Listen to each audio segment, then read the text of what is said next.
Alrighty, so today we're going to talk about the Colorado Rapids in the season preview. So obviously, for a Rapids fan, there is definitely a lot of concern heading into this upcoming season, especially of what's going on in the off season. And the reason why I say that isn't because of the fact that they have a brand new head coach that is very unproven. I know Rapids fans are hoping that Matt Wells will have a similar kind of success as what we saw with Eric Ramsey when Eric Ramsey, of course, become the head coach of Minnesota United after he was the assistant with Man U. They're hoping that this is going to be the same case with Matt Wells coming from the Premier League and being the assistant of Tottenham Hotspur and now coming into MLS. He seems that he could have a pretty good successful time, just like what Eric Ramsey has. Well, yes, that could theoretically be the case, but the big issue that he's going to have to face is that when you look at this roster, yes, I know they definitely made a couple of additions, but they lost a lot of key players. And you just look at this team, it just feels very incomplete right now. It just feels like a team that still needs a lot of addition. And not to mention the fact that when it comes to the quality itself, I mean, compared to this team to the rest of the Western Conference, it just kind of makes me feel like this team is a little bit of a bottom tier team, even though, as we'll talk about, the biggest strength for this team is definitely on the attacking end. Now, last season, they missed the playoffs with an 11-8-15 record and finished with 41 points. In fact, they have missed the playoffs quite often. 3 out of the last four season, they miss out on the playoffs. And that's before when there was a time where, under Robin Fraser, they were making the playoffs almost at a regular occurrence. So, if you know anything about the Colorado Rapids in terms of their history in MLS, this is not a team that is known to be able to be successful in the playoffs or make the playoffs very often. In fact, during the time when Robin Fraser was hitting this team in multiple playoff appearances, was really one of the more successful times that the Colorado Rapids had in their franchise history. But that being said, their last playoff appearance was 2024, and yeah, that playoff appearance was not only very brief, but they might as well not made it to the playoffs in 2024 with the way that they got absolutely demolished by the Galaxy in both of the games in the first round.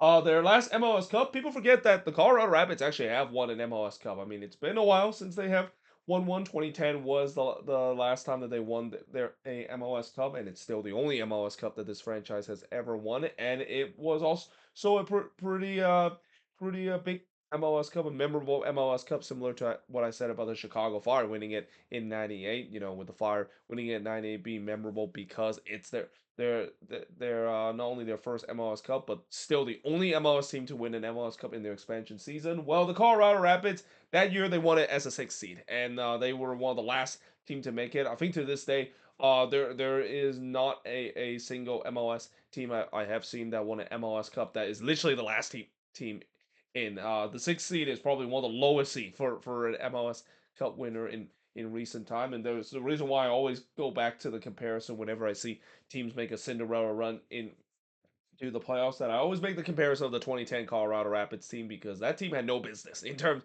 of going all the way to MLS Cup, especially facing against a strong FC the side able to pull off the upset as well. And they're also one of the few team that is known to score a goal, despite the fact that it wasn't by their own player. It was actually an own goal. It's one of the only MLS team to able to win an MLS Cup with an own goal as well. Now, look at the last five seasons. As I said, last season they finished 11-8-15 with 41 points, didn't make it to the playoffs. In 2024, they finished with a 15-5-14 record with 50 points. They did make it to the playoffs, but like I said, it was very brief. They lost to the Galaxy in the first round. In 2023, it was an absolute disaster. 5-12-17, one of the worst seasons the Colorado Rapids has in recent memories, and one of the worst team we have ever seen in a single season, with just 27 points to their name, and obviously didn't make the playoffs. 2022, they finished with 11-10-13 record with 43 points. They make it to the playoffs. And then in 2021, this was by far the most successful season that the Colorado Rapids has ever in their franchise history, breaking the record for the most points in franchise history, and for the very first time, winning the Western Conference in the regular season, finish at the top spot with a 17-10-7 record and finish with 61 points. But unfortunately, they lost to the Portland Timber in the second round after getting a bye in the first round. And to this day, 2016 is the last time that the Colorado Rapids have won a playoff game. It's hard to believe it's been a while since they have done it. It's been now a decade since they have last won a playoff series. So yeah, at least in these last two season preview I've done with both Colorado and Chicago, one thing that is very in common is that both of these teams, it's been a long time since they have won a playoffs series. In their franchise. In fact, it's been so long that both of those teams last time they won a playoffs series, at least in the case of the Colorado Rapids, I didn't even start doing MLS kind of video. I was still doing my match vlog kind of type of video. Actually, this was even before match vlog. That is, this is still when I just started to begin this channel itself. That's how long it's been since the Colorado Rapids have last won a playoff series. Now, looking at some of the transfer in terms of some of the players that they brought in. So the big one that they of course brought in is Hamza Ojaparian. Now I probably absolutely butcher that name, and I apologize in advance. But yeah, he is going to be a guy that's going to slot straight into that defensive mid spot. Defensive mid is definitely one position that the Colorado Rapids desperately need, and they definitely got their man with him coming from RC Lawns and should fit well with this Rapids team. They also got Dante Sealy from Montreal. I really like the signing. I think Dante Sealy last season, especially in the tail end of the season, he looked like a man reborn. He looked like the guy that we once thought that he had a lot of potential when he was with FC Dallas, and now going to the Colorado Rapids, a team that is known to bring some reclamation project and turn them to do very well. I wouldn't be surprised if Dante Sealy can have a good season as well. Now with the Colorado Rapids, they also got Lucas Harrington, Donovan Phillips, and Jabari De Corteo. Both of those guys that I mentioned with Phillips and De Corteo, those are guys they of course got from the Super Draft. And in the case of the Corteo, is actually now reassigned to be with the second team in MLS Next Pro.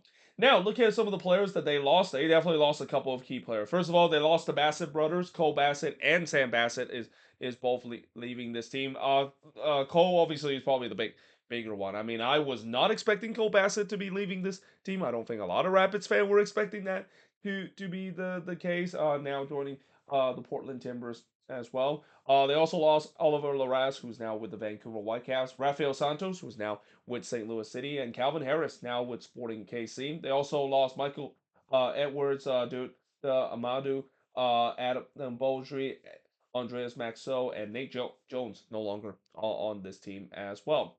Now, look at the first five games for the Colorado Rapids. They start on the road by facing against the Seattle Sounder, and then they play the other Cascadia team that is the Portland Timbers at home. Then they play the Galaxy at home before have to go on the road to face against NYCFC, and then they go on the road to face against Sporting KC. So yeah, not an easy start to the season. They do face some good teams to begin the season. Looking at the last five games, they go on the road to face against the Portland Timbers before returning home to face against the Vancouver Whitecaps. Then they go on the road to face against the San Jose Earthquakes before returning home to face against the Chicago Fire. And for the decision day matchup, they're going to be going down to Dallas to face against FC Dallas as part of their decision day game. So a little bit easier stretch. There are definitely some tough teams out there, but nothing compared to their first four games that could be almost baptism by fire for Matt Wells' tenure in charge of this Colorado Rapids side.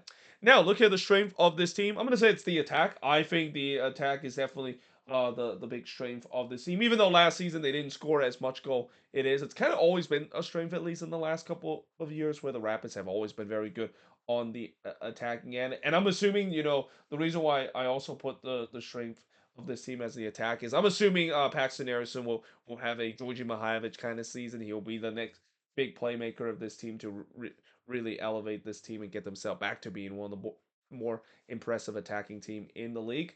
The weakness of this team is definitely the defense and the depth. And I would also say just kind of in general the quality of the roster itself. I mean, besides the attack, there is definitely a lot of question when it comes to the of this team and whether or not if this team is even playoff quality in terms of the rest of the roster. But obviously on the defensive end, they didn't really do too much in terms of changing their defense. They pretty much kept almost the same back line minus Andreas Maxo.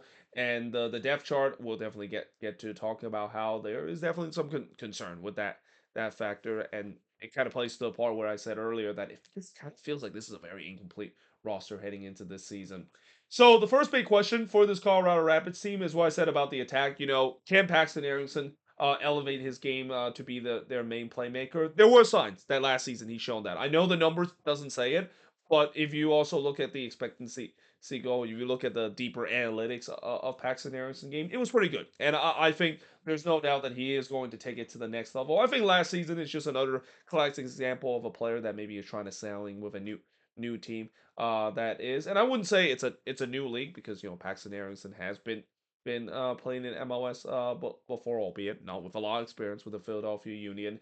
But there's no doubt that he's still trying to figure things out, and I do think that he is going to elevate his game. He's going to make other attackers much better. Guys like Navarro will really be helped in a big time in terms of bringing the service, and then even some of the other attacker in this team, Dante Sealy and also Ted Gutierrez most likely playing on the left wing as well. I think this front four for the Rapids might be actually very underrated. I think it could be very good, and a big part of that is Paxton Aronson will be the guy that will be pulling the string for this team. One of the reasons why the Rapids has been so good on the attacking end is because Mihajlovic for the past couple of years is the main guy to pull the string. If they can get their number 10 to pull the string of this team, there's no doubt this is going to be a very good attack heading into this season.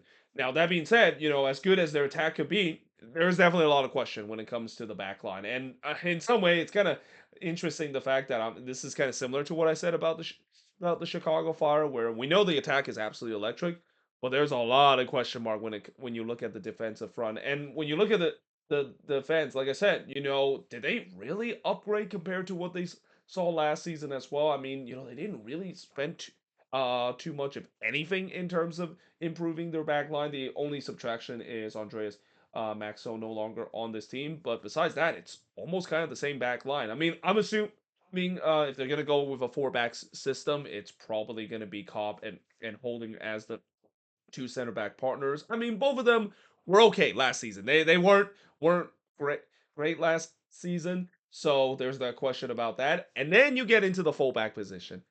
Oh boy, the fullback position, that is where I have a lot of question and maybe where I have a lot of concern. And I think Rapids fans are probably concerned about this as well because both fullbacks last season were not good whatsoever. I mean, Sam Vines coming back to the Colorado Rapids definitely did not had the resurgent season as he did in his first stint with the Colorado Rapids. And then on the other side, Reggie Cannon coming back to MLS as well. Yeah, he also didn't had a great season as well. So they're really kind of banking the fact that both of those guys will have a bounce back season. But are they going to do so? Because if they're not going to do so, if their fullbacks are going to be bad again, and you also have the question in terms of the center back partnership whether that's going to be good. I wouldn't be surprised if this defense is going to give up a lot of goals. And then you also get to the question of Zach Steffen as well. Very inconsistent last season, Zach Steffen. There's times where he looked like the Zach Steffen is the reason why he was touted as the future number one for the U.S. men's national team. And then there was time last season where it was pretty clear that he looks like he's completely washed up and a guy that there's no doubt why he kind of is no longer considered to be a real threat to be the number one for the U.S. men's national team. So you add to the factor of inconsistent goalkeeping play and a questionable back line in terms of quality.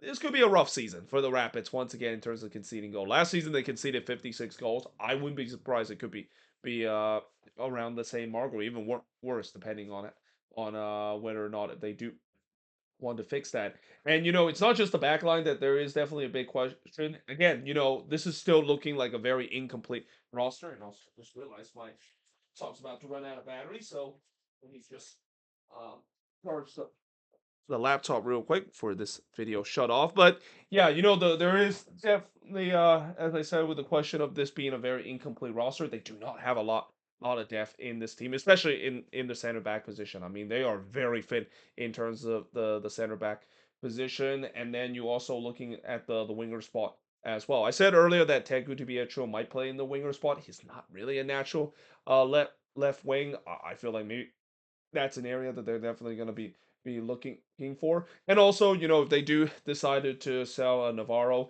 the next man up is Darren Yappy, and no doubt Darren Yappy last season had a breakout season, and he might be the next in line in terms of being that true good number 9 to be the goal scorer of this team. But after that, there's really no more depth after him in the number 9 position. So this team definitely lacks a lot of depth, and this is why I said it's a very incomplete roster. It feels like they need more signings if they want to get themselves back to being a playoff contention. And then, of course, a bonus fact is that I haven't mentioned too much about Matt Wells, and the reason why I haven't mentioned too much about Matt Wells is I have no idea how he's going to look. I don't really have too much information of him, of what kind of tactics that he's going to set up this team. It's going to really be interesting to see once we see this team playing these first couple of games, how Matt Wells, of course, can set up this team, and especially he's probably going to have his work cut out because, like I said, this roster, it just does not look like a team that could potentially get themselves back to playoff contention. But that being said, looking at prediction of this team, the highs I put them is 8th place. Yeah, this is probably the lowest I put a team so far in the season preview. But as we go along, we talk about teams not in the CONCACAF Champions Cup, especially bad teams out there. This is where I definitely put some teams not really too high on the chart, and I'm not really that high on the Rapids because of the current roster, the fact that I put them still making the playoffs as the high spot because maybe somehow in some way they'll find ways to make some more signings to complete this roster, and not to mention the attack will really carry the weight of this team, similar to what I said with the Chicago Fire, where the attack will mitigate in terms of how leaky their backline could be. But the lows, I'm gonna definitely put them among the lowest, 14th in position. It could be a disaster if this team when it comes to that backline not be pretty much being the same as last season, which wasn't great. And then the fact that they don't really add too much depth in terms of this team. If they do have some injury crisis that they suffer, oh boy, this might be considered to be a bottom tier roster heading into this season. But there you have it. That is pretty much it. Talk about the Colorado Rapids in the season preview. As always, if you're a Rapids fan, what do you think is the strength, the weakness, the free big question, and your prediction for this Rapids team heading into this season? But until then, hope you guys enjoyed this video, and I will see you guys next time.